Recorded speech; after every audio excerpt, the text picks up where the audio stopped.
Dr. Joe Bessler. We're back for our fourth session. And this time, I'll just remind you that our students have read a book about thinking theologically, and they are beginning this process. Many of them have been thinking theologically for a long time, but they're beginning, now that they're in seminary, to explore what does it mean to bring critical thinking to my theological exploration. So I wonder, between the book and between your own insights, if you would have some ideas to offer for the students. Sure. And now at this point, have the students actually done work on the text? So is my comments coming to them?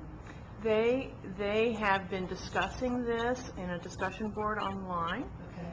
And I will even give you the privilege of reading their comments. Oh, good. I like that. Because first of all, I hope that they've enjoyed reading the text and that they've learned some things from it. I think both the emphasis on experience, the awareness of the role of feelings, for example, the pursuit of wisdom, the sense of the importance of exploration, which is something I've talked about even. All of those are helpful kind of aspects of thinking theologically that I hope they attend to. This is not a text that I find to be the most helpful in some ways, and I can talk a little bit about that. But let me open by just highlighting the passage, a couple of this very early on, the discussion of the standpoint of certitude and the standpoint of self-assurance. I think, and then the middle path, as it were, the standpoint of exploration. The standpoint of what they're getting at, I think the authors are getting at here, is, here I am holding my fist kind of closed, and that's helpful, I suppose, here, because what they're getting at is to think theologically, right?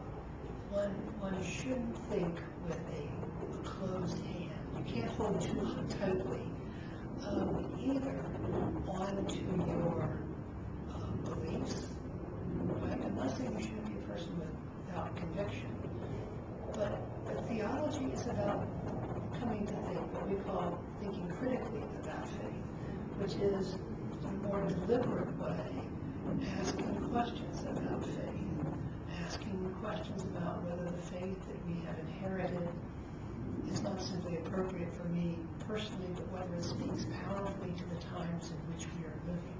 What does it mean to live a rich and committed Christian faith in the kind of world, social world, political world, economic world in which we live? What does a real confession of faith involve?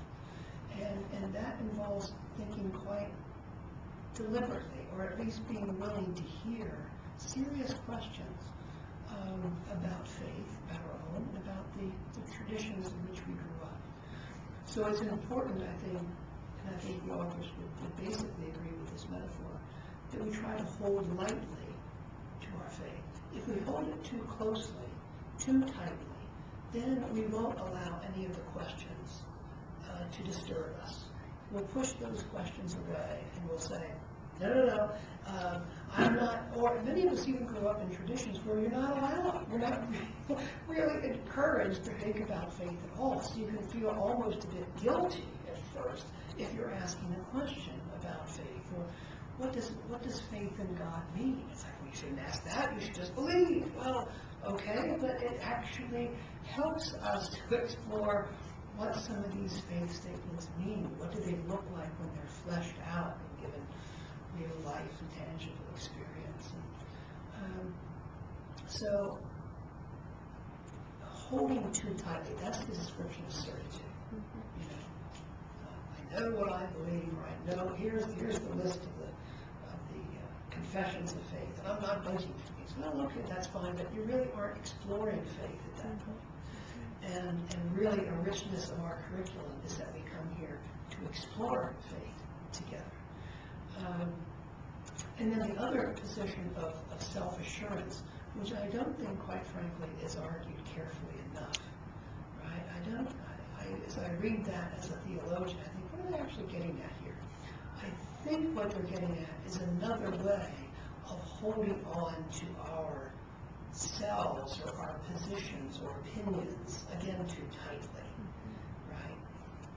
For some people, as I pick this up, it might be, I'm holding too tightly to my doubts about faith. I'm not even going to consider faith because I was burned by, my minister was, ran off and, was somebody else in the church when I was a kid, and my parents left the church, and, holy cow, there's a gazillion reasons why people, maybe they felt guilt-tripped, in my growing up, I was always told, and I'm tired of that religious thing. So maybe they're getting to some of that too, the way in which people avoid religion and hold tightly to their sense of, I'm not going to even think about this or consider it.